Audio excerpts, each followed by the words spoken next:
we've seen big guaranteed money, and the Niners and Brandon Aiyuk have been unable to reach a long-term contract agreement. They have $45 million in cap space over there at the Washington Commanders. Is this video that I just watched on TikTok from Brandon Aiyuk's blogging of the entire thing telling me that he's going to the Commanders, AJ? Is that that's what I saw? Congrats to the Commanders getting Brandon Aiyuk. Shanahan we trust, right? Church of Shanahan. We shall have a defense. We shall have a wild running game.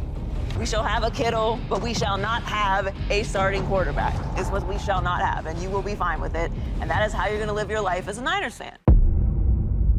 As if the Super Bowl hangover wouldn't be hard enough to deal with, the 49ers now have to handle the drama in the wide receiver room. I think this is going to be a brutal hangover for the Niners, and yet they have the players that have been there and done that. They have that mental wherewithal, but I think from the organizational standpoint, to be up 10 again on that team in the Super Bowl, we're going to be talking about it all offseason.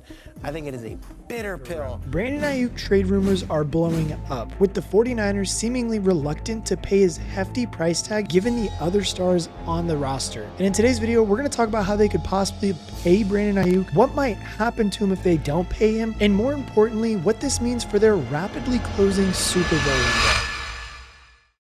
Thank you again, Pristine Auction, for sponsoring this video and to give away these two jerseys to you guys for completely free. A Jamar Chase Beckett certified autographed jersey, a Navarro Bowman autographed jersey, and a Jamar Chase signed helmet, all completely free.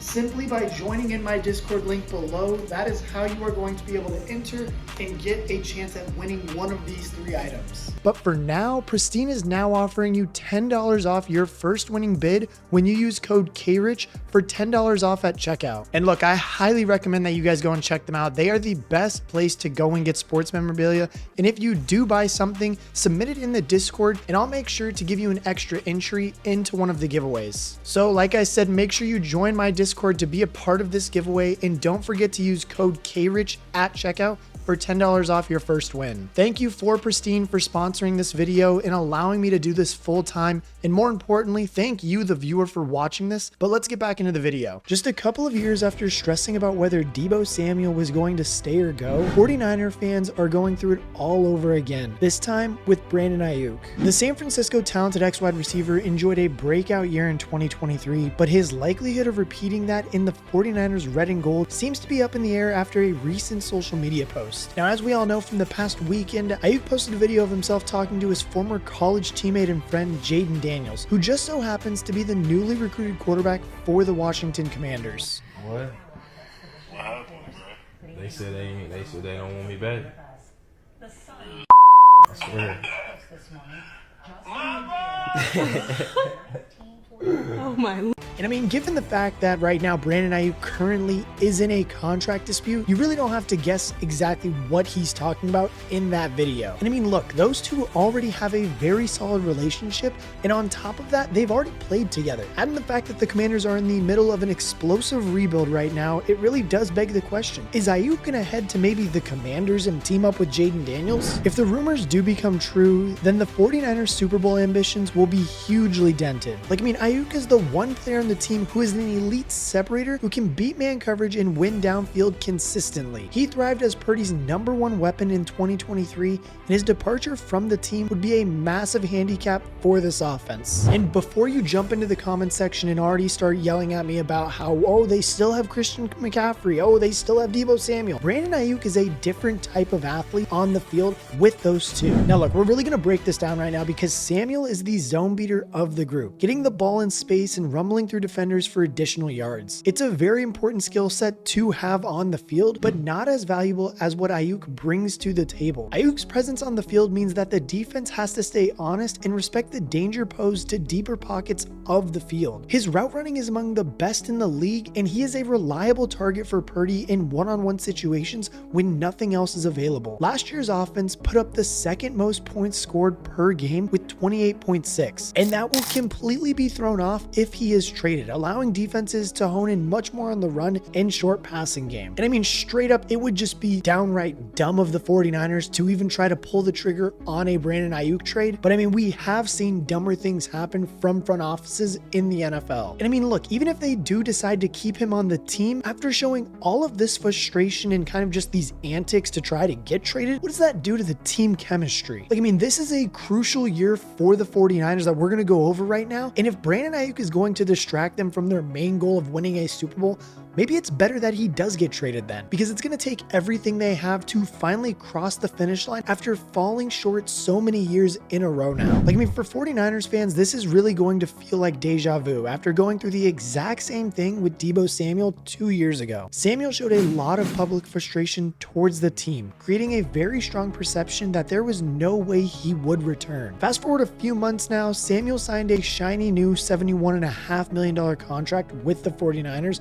and all the bad blood was forgotten. Given Aiyuk's development into an elite separator and dangerous downfield weapon, it is hard to see the team letting go of him. But you can't deny that they are financially under pressure. Over the last couple of years, the 49ers have benefited from arguably the greatest contract in NFL history. Their selection of Purdy as Mr. Irrelevant has produced Pro Bowl caliber quarterback play at supreme bargain prices. Like, I mean, for under $1 million a year, he has taken them to the NFC Championship game in the Super Bowl in his first 2 seasons in the NFL. He has a 24-7 win-loss record so far and led all quarterbacks in passer rating in 2023. I mean, you can't ask for much more than that. His $985,000 annual salary has allowed them to stack the rest of the roster around him, creating a scenario where they boast the NFL's best players at several different positions, including Christian McCaffrey at running back, Trent Williams at left tackle, Juszczyk at fullback, and Fred Warner at linebacker. I mean, you know we got to show the fullback some love too, because I mean, that dude's sick. In addition to those studs, the 49ers have benefited from the services of superstar wide receivers in Samuel and Aiyuk, a top 3 tight end in George Kittle, and a top 10 cornerback in Tre'Davious Ward. Like, I mean, with all this talent around the roster, they all deserve to get paid. And it's not going to last very long once Purdy does decide to pull up and try to negotiate about his contract next. Like, I mean, we all just saw what happened with Trevor Lawrence and his contract. Can you imagine what Brock Purdy is going to get paid now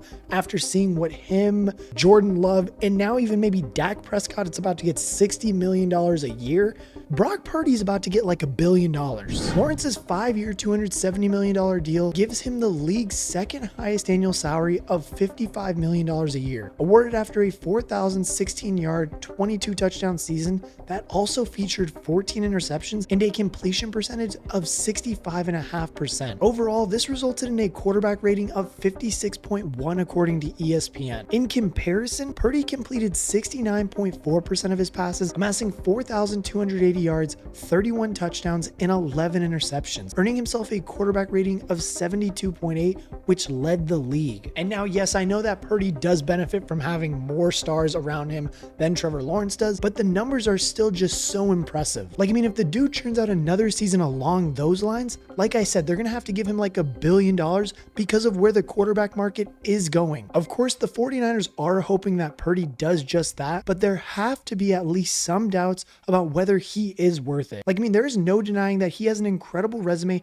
for a second-year player, while also leading the league in many advanced passing metrics, but the question remains, is he just a product of an elite offense in a Shanahan system? And honestly, I think the more important question that everybody really isn't asking right now is, once he does get his huge contract and this roster has to take some hits, is he still going to be playing at that caliber? Included within Purdy's impressive stats in 2023 was a 3.6 turnover worthy throw rate, which was the 11th worst in the NFL. NBC's Chris Sims recently rated him as his 17th best quarterback, referencing several passes in the playoffs that should have been intercepted as one of the reasons why. The other factor that may concern 49ers fans is Purdy's clear dip in production in wet weather. A sloppy outing against the Browns and then a poor start against the Green Bay Packers continued a trend of Purdy really struggling when playing in the rain. And now look, I know that really playing in the rain, it's not like a make or break of whether he's going to be a good quarterback. Like, of course, if he can play in the rain or can't play in the rain, it's not going to make him a terrible quarterback or a great quarterback, but it's just things to think about. Like, I think if you don't have that system around him, or if he's not in that Shanahan system, I truly don't know if Purdy would be that great of a quarterback. And I mean, the 49ers are about to make one of the toughest decisions and have to put a lot of money into their quarterback without knowing all these answers. Given the strength of the 49ers roster in 2024, it is more than likely that Purdy will put together another strong year and give the 49ers no choice but to pay up. But could that spell disaster? Like, I mean, if we assume that Purdy's benchmark will be somewhere near the contract that Lawrence got, the increase in his salary from $1 million to $50 million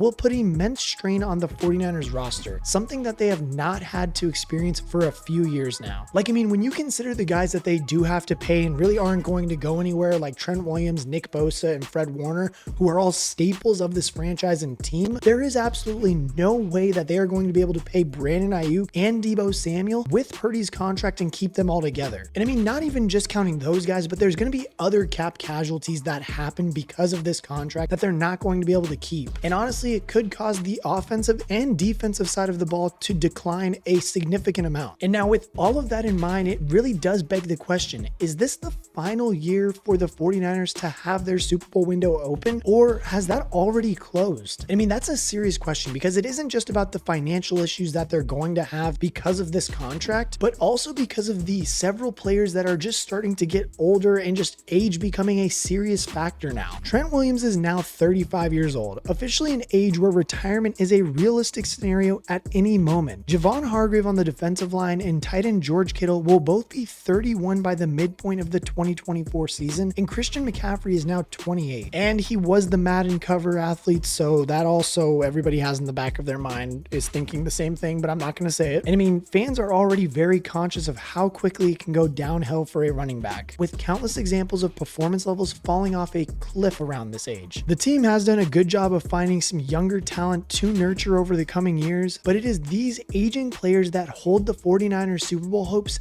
in their hands. They headline a supremely talented team, but one that is incredibly vulnerable to injury and time is running out. And I mean, the third and most immediate point of concern has to be the offensive line. Aside from Purdy, no player is more important to the 49ers than left tackle Trent Williams at the moment. The future Hall of Famer is the one reliable name on the offensive line, propping up a unit that lacks any other notable talent. John Feliciano did put together some good performances at right guard, but the rest of the line was a liability. And I mean, honestly, this vulnerability is partially hidden by the fact that Purdy is good at executing Shanahan's schemes and getting the ball out so quickly, but it is a dangerous line to tread, and the 49ers paid the price for neglecting the offensive line in the Super Bowl. On that third down at the Chiefs' 9-yard line in overtime, both Brandon Aiyuk and Juwan Jennings beat man coverage to get open for the potential go-ahead touchdown, only for Chris Jones to be gifted a wide open lane to attack. I mean, the dude came in completely untouched.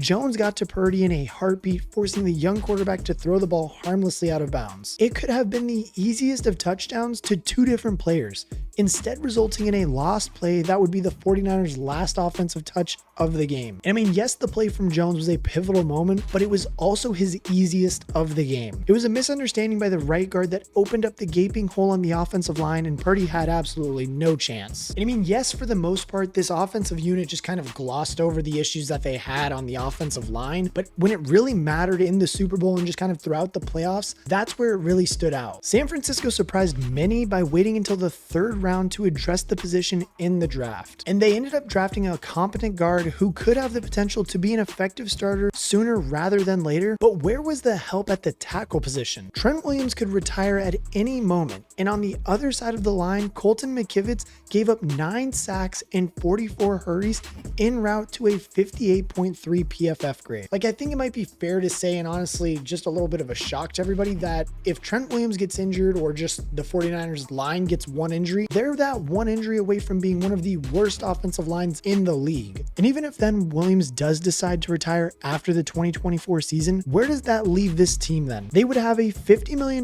quarterback in Brock Purdy, but a dismal group of offensive linemen to protect him. Like, how does that make any sense? But there is no doubt that the 49ers have been a dominant force over recent years and still boast one of the most loaded rosters in the NFL. But vulnerabilities and causes for concern are starting to emerge. The Brandon Aiyuk trade rumors are well founded, born out of a situation where the 49ers are already at their financial limit with a monster quarterback contract looming on the horizon. A lot of cap casualties will plague this team following the 2024 season, which combined with the age of some of their most important players raises serious questions over the future of this team. I mean, after knocking on the Super Bowl door so many times, is 2024 the last year of San Francisco's Super Bowl window, or is it already closed? Honestly, for me, I do think that it is coming to a close, and I think that the 49ers, I might have a hot take here, but I think the Rams or Cardinals are going to win that division this year. I don't know what it is, but one of those two teams I think is going to shock everybody and win the NFC West.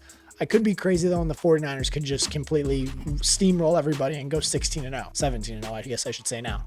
But let me know in the comment section below what you guys think their record is going to be. Give me a prediction. How are they going to do? Is their Super Bowl window already closed? For me, I would say that it is probably about this far open, and also that I do think that their record is going to be like 12-4, right around there with the Lions. They'll be like a 2 or a 3 seed, I think. But let me know in the comment section below what you think. And as always, I will catch you guys in the next one.